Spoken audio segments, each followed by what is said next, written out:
What's the meaning of battle cry?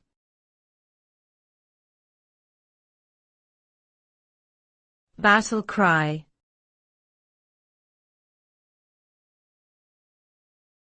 Battle cry.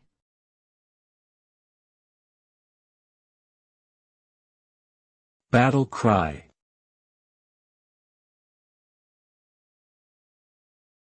Battle cry.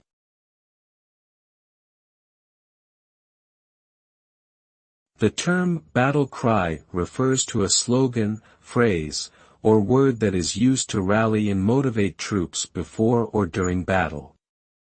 It serves as a unifying call to action and can help boost morale and instill a sense of purpose and determination in soldiers. Battle cries have been used by military forces throughout history, from ancient times to the present day. They can range from simple and straightforward phrases like "charge" or "for victory," to more complex and elaborate slogans that reflect the cultural and historical context of the armies using them. Overall, the purpose of a battle cry is to inspire and galvanize troops in the heat of battle.